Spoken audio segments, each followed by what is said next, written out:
Olá, pessoal. Eu sou Isabela Venturosa, estou aqui com o Benedito Medrado hoje, no momento Covid, para falar um pouco sobre homens, masculinidades e violências em tempos de pandemia. Vou me apresentar rapidamente e já passar para o Benedito. Eu sou antropóloga, sou doutoranda em antropologia social no PAGU, na Unicamp, e sou também pesquisadora do Núcleo de Estudos sobre Marcadores Sociais da Diferença da USP.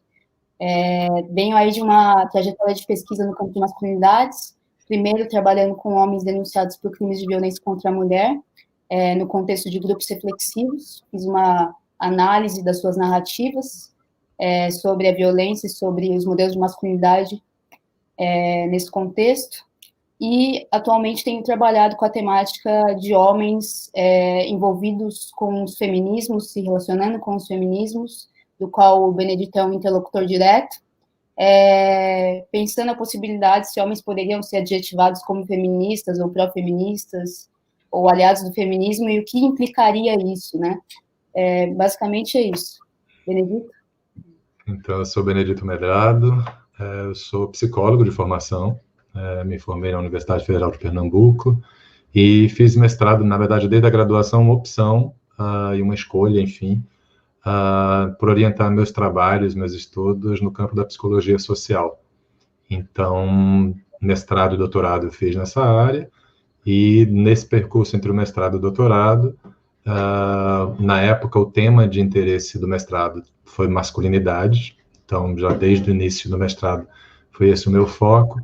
E, no final do mestrado, eu fundei uma organização junto com Jorge Lira, que chama Instituto Papai, em 1997, já são aí 23 anos, e em 2002 eu entrei na Universidade Federal de Pernambuco, já depois de concluído o doutorado, desculpa, 2004, eu terminei em 2002 o doutorado, entrei em 2004 como professor do programa de pós-graduação em psicologia e do departamento de psicologia no curso de graduação. E aí, nesse espaço, eu coordeno hoje o núcleo de pesquisa, um núcleo feminista de pesquisa sobre gênero e masculinidades, que é o GEMA. Então, a gente já se conhece, né, Isabela, há algum tempo, e a ideia é que a gente possa conversar um pouco. Obviamente, acho que a expectativa nem de quem está assistindo e nem a nossa deve ser da gente concluir, trazer conclusões ou informações que possam, de fato, compreender esse momento que a gente está vivendo. Acho que a gente está tentando, quase tateando, em relação a algumas questões que nos são caras e que, de algum modo, eu percebo que nesse momento da pandemia é quase como se o ângulo tomasse uma outra posição, né? A gente não são problemas novos, provavelmente que a gente vai conversar aqui, mas talvez contornos novos que são assumidos em função desse que a gente pode chamar talvez até como primeira fase da pandemia, né? Porque eu acho que a gente ainda vai vivenciar outros momentos relacionados a ela, mas eu acho que esse particularmente marcado pelo confinamento, pelas dúvidas iniciais sobre a origem desse vírus e tudo mais, sobre tratamento, e essas medidas preventivas, particularmente essa que nos colocou, inclusive, nesse cenário agora de comunicação virtual, e que a gente, eu acho, enfim, então vamos conversar um pouco, né? A ideia é essa. Sim, é interessante pensar que esse momento atual nos coloca num lugar muito diferente, e muito limitado em certos termos, mas também propicia esse tipo de diálogo aqui entre a gente, eu estando em São Paulo, você em Recife, e fazendo essa conversa hoje, que eu acho que é tão importante, é um prazer mesmo dividir o espaço com você, Benê. Acho que pautar essa questão das masculinidades, a gente já começa anunciando que não se pode perder de vista que não é uma conversa tão somente sobre gênero, mas também sobre raça, sobre classe, sobre uma série de outras diferenças e desigualdades. Então, nesse momento, a gente tem olhado muito para questões de racismo e como as diferentes populações têm sido afetadas pela pandemia. E uma coisa que salta aos olhos quando a gente começa falando de masculinidades nesse contexto é também a presença dos homens nas ruas, que é uma coisa que aqui eu moro no centro de São Paulo, eu vejo muito homem na rua, talvez sejam os principais agentes a estarem desrespeitando de algum modo a quarentena, né, que são mais se colocam mais em risco no cotidiano, se colocam mais em risco na vida cotidiana normalmente, e agora na quarentena parece que isso tem persistido. Caminhando para além disso, eu vejo que, para quem trabalha com masculinidades, um outro assunto que logo no início já nos trouxe um alerta foi a questão da violência contra a mulher e a possibilidade de que a sua ocorrência tenha se ampliado por conta do fato dos homens estarem mais em casa, né, em tese. A gente tem uma questão aí que é também de um momento de muita ansiedade e um certo emocional fragilizado, e isso ligado também ao abuso de álcool e drogas também, que ocorre mais entre os homens, tudo isso vira um certo caldeirão que propicia esses conflitos entre familiares, de homens e mulheres, os feminicídios e tudo mais. Então, uma primeira preocupação nossa foi com essa questão de como as mulheres seriam afetadas pela presença dos homens e por essa instabilidade do momento. Com isso, alguns grupos no Brasil que trabalhavam com homens denunciados por crimes de violência passaram a realizar grupos reflexivos, um certo modelo de intervenção e de acompanhamento dos homens, também online. Então, hoje a gente sabe que tem alguns grupos ocorrendo de maneira virtual para dar essa escuta aos homens e conversar sobre outras referências de como lidar com os conflitos, com os medos, com as ansiedades, e tentar produzir outras relações, né? A gente vê que muitas coisas estão sendo colocadas mais para fora agora. Por exemplo, muitos conflitos em casa pela questão doméstica de divisão de trabalho. Os homens também permanecem não participando, e agora parece que o trabalho é dobrado, né? Porque mais tempo em casa, mais gente em casa. Seguindo um pouco aí, a gente tem uma preocupação que se liga tanto ao abuso de substâncias, de álcool e drogas, que é também mais prevalente entre os homens, quanto à questão do suicídio. A gente tem lido notícias sobre um aumento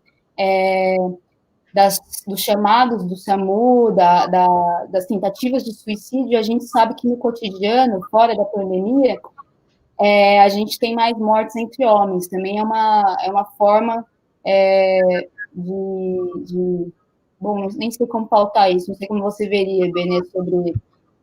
Não diria, é uma violência contra si mesmo, não sei como... É outra forma de olhar para essas questões, né? Como a gente se afeta por essas vulnerabilidades todas. Por fim, a gente tem observado também que, apesar da quarentena, as nossas polícias têm matado mais, né? E tem a questão da violência urbana tem afetado mais aos homens, principalmente em zonas mais pobres no país. E aí a gente tem o caso mais recente do João Pedro, que faleceu semana passada, assassinado por policiais no Rio de Janeiro. E daí a gente tem a grande questão, que é como a juventude negra e os homens negros, de maneira geral, têm sido afetados por políticas que não são exclusivas ao momento do Covid, mas que são cotidianas há décadas. Acho que essa é uma primeira forma de olhar das questões que estão ligadas à masculinidade nesse momento, mas não só, e para manter o nosso olhar atento a isso que está também recortado por classe e raça. Porque eu acho importante que a gente consiga, eu acho que atualizar as discussões que a gente já vinha fazendo, né? Que eu acho que um pouco do que tu colocou, Isabela, assim, pensar o doméstico, pensar a dimensão do cuidado e a gestão dos riscos. Essas três coisas são organizadas, orientadas a partir de uma pedagogia de gênero. Então, assim, os homens nós homens não somos socializados, educados. A produção simbólica, inclusive, não só nos processos de socialização, mas na mídia de um modo geral, nas formas de comunicação. Quando a gente pensa os homens, a gente não pensa a partir do exercício do cuidado, a gente não pensa a partir do exercício e da divisão de trabalho doméstico. E também a gente não pensa na perspectiva da gestão dos riscos. Não é à toa que, inclusive, quando os pesquisadores começam a trabalhar no campo de gênero, na verdade, trabalhar com os homens a partir de uma perspectiva de gênero, se enfatiza tanto a ideia de que os homens não são socializados para a prevenção. A prevenção é uma dimensão da socialização e dos modos de ser que se constrói a partir da experiência feminina. Então, entre arriscar-se e prevenir-se, os homens se arriscam.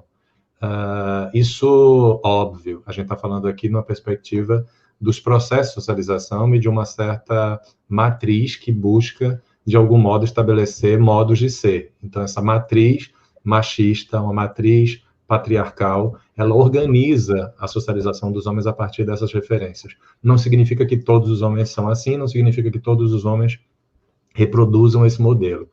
Isso a gente aprende desde John Scott, quando vai falar lá que nós não reproduzimos literalmente as prescrições de gênero, mas também a Raewyn Connell, quando ela traz o conceito de masculinidades no plural, para poder falar exatamente das experiências diversas, que tem uma matriz que regula, ela não deixa de existir, que a Raewyn Connell vai chamar de masculinidade hegemônica, que é um conceito bastante questionável, enfim, do ponto de vista conceitual, teórico, conceitual, mas que, de fato, a gente pode, independente dessa ideia, desse conceito particular, a gente pode pensar que existe um certo ordenamento social que se organiza a partir de uma certa matriz que define o que é o masculino. E essa matriz, ela é sexista, óbvio, porque exatamente ela é baseada na desigualdade de gênero, mas ela também é LGBTfóbica, e a gente precisa explorar isso, assim, falar inclusive das experiências dos homens dentro dessa matriz LGBTfóbica, desde aqueles homens que violentam outros homens e outras mulheres, LGBT no caso particularmente, porque não conseguem elaborar os seus desejos, ou como algumas pessoas inclusive discutem isso, falam muito sobre isso, será que um agressor LGBTfóbico não teria desejos também? A gente pode questionar, pode desenvolver, e pode até inclusive encontrar pessoas que tenham essa perspectiva e que de algum modo produziu essa reação ao seu desejo, pela impossibilidade do seu desejo, essa pode ser uma reação, mas não é 100% aplicável a qualquer pessoa que pratica LGBTfobia, inclusive exerce LGBTfobia. Mas a gente também poder pensar nessa mesma dimensão, já que eu estava falando do doméstico e do cuidado, né? Pensar a noção de risco a partir dessa matriz, certo? Que é uma matriz, como eu dizia, de gênero sexista, uma matriz no campo da sexualidade LGBTfóbica e das identidades de gênero, de respeito, inclusive, às possibilidades de existência do masculino em outros corpos, mas também ela é racista. Porque quando a Connell fala sobre a masculinidade hegemônica, inclusive, ela é branca, essa masculinidade, ela é heterossexual, mas ela é das classes dominantes. E aí, quando a gente está falando de classe dominante, particularmente em país colonizado como o nosso, onde vamos dizer assim, a tecnologia que produziu a colonialidade, ela se apoiou no racismo, então essa masculinidade central, esse modelo masculinidade central, sendo patrimonial, pensando nessa perspectiva, ele é racista, ele se reproduz a partir do racismo. E aí a gente consegue perceber isso nas tensões diversas entre os corpos que, ao nascerem, foram designados como homens. Então, a violência não acontece só dos homens em relação às mulheres, mas dos homens em relação a outros homens, sejam homens homossexuais, sejam homens negros, sejam homens de identidade de gênero trans, que também são alvo dessa violência que é baseada nesse modelo central de masculinidade. Então, quando a gente fala, de fato, dessa construção de modos de ser, a gente tem que entender que existe essa matriz. E aí talvez a gente precise questionar tanto os modos de ser que produzem e reproduzem violência, mas também, principalmente, às vezes, essa matriz que reproduz uma certa naturalização dessas práticas de violência.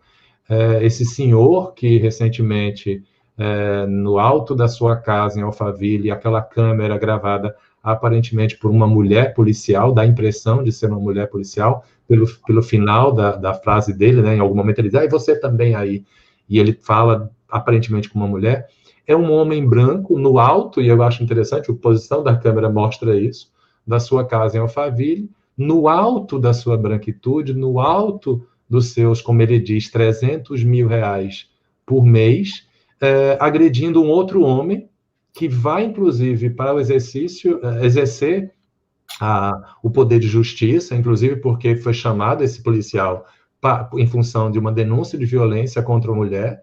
Então, ele vai para a casa desse senhor, e esse senhor usa naquele texto relativamente curto toda a dimensão do que significa, de fato, aquilo que ele diz depois que não lembra ter dito. Sim. Que é exatamente o que ele se defende no final. Eu estava fora de mim. Não, ele estava muito dentro dele. Ele estava dentro daquele modelo que organiza, né, as formas que permitem, que naturalizam e que, de algum modo, dizem, não, esse é o exercício de uma masculinidade permitida, de uma masculinidade aceitável, né? Que é essa que a gente questiona. Inclusive, assim, dizendo, inclusive, que ela afeta mulheres e homens de diferentes formas, né? Sim, e no cruzamento dessas, acho que bem lembrado esse caso de Alphaville, porque no cruzamento de todas essas diferenças que não são meras diferenças, mas desigualdades mesmo. No vídeo ele fala, ele demonstra não só que ele é homem, né, aquele homem, mas que ele é um homem branco, que está em Alphaville, não na periferia, então que o policial não pode descer para cima dele, e que tem posses, que faz, sei lá, 300 mil por mês, eu nem lembro quanto era, porque também é uma quantidade de dinheiro irreal, né? Eu acho... Pior, não é irreal, ela é real. Não para nós. Os nossos olhos que pensam, inclusive, na possibilidade de distribuição de renda, de equidade, enfim, né? Mas eu acho interessante pensar, dar esse olhar que demonstra que também a violência não está só nesse homem que vai violentar essa mulher, mas também nessas outras formas que se concretizam quando um policial mata um jovem negro, que se concretiza quando você tem um ministro do meio ambiente predatório e vê que, ao mesmo tempo que a gente tem uma pandemia, a gente tem também os maiores índices de desmatamento. São todas questões que estão ligadas também ao masculino, né? Que tem uma forma de ser masculina, digamos. A gestão do governo central, na verdade, desde o golpe contra a primeira e única mulher que nós tivemos eleita nesse país, após aquele golpe, a primeira formação de ministério não é por coincidência que foi 100% de homens. Posteriormente, inclusive, a extinção dos espaços que dialogam sobre isso dentro do governo central também não é por acaso. E, às vezes, não extingue, né? Reduz de tal modo que não precisa nem extinguir. É quase como se não existisse, mas está ali com muito pouco espaço e possibilidade, de fato, de intervir. E se a gente olhar, inclusive, essa cena recente que veio ao ar e foi publicada, enfim, da reunião dos ministérios, você vê claramente um exercício de masculinidade baseada nesse modelo central. Esse modelo central que desrespeita o outro, que desconsidera o outro, que coloca o outro sob a opressão e, obviamente, sob o mando de quem fala, né? De quem pode falar e de quem, de fato, tem esse falo. Então, acho que, assim, a gente tem muitas coisas que precisariam ser pensadas, não é a única, obviamente, única linha de reflexão sobre esse momento que a gente está vivendo, mas a gente precisa pensar, de fato, assim, esse ordenamento político que hoje ignora, inclusive zomba dos outros. Eu lembro a primeira vez que eu coloquei uma máscara, eu ouvi risadas, e a risada, óbvio, vinha de um homem. Olha, o corona, engraçado, não sei o quê. Esse homem era o homem, um feirante, no meu bairro, que eu faço parte de um projeto, que é uma feira agroecológica, e era um homem que estava fora da feira, mas que comercializa também. Esse homem foi infectado, foi contaminado. Ou seja, o preço que se paga pelo exercício dessa masculinidade é o que a gente está falando desde o final da década de 90. E a gente continua falando, certo? Quase um ciclo que se retroalimenta, porque ele produz privilégios, mas, ao mesmo tempo, ele produz privações. E a gente precisa mostrar para homens e mulheres, porque as mulheres, eu acho que elas já, a partir do próprio movimento feminista, das conquistas do movimento feminista, do avanço, elas já percebem isso. mas os homens ainda não percebem que esse modelo também reproduz e produz para eles formas diversas de opressão. Uhum. Sim. E aí também eu acho que vale lembrar em como a figura do Bolsonaro, né, do nosso representante maior,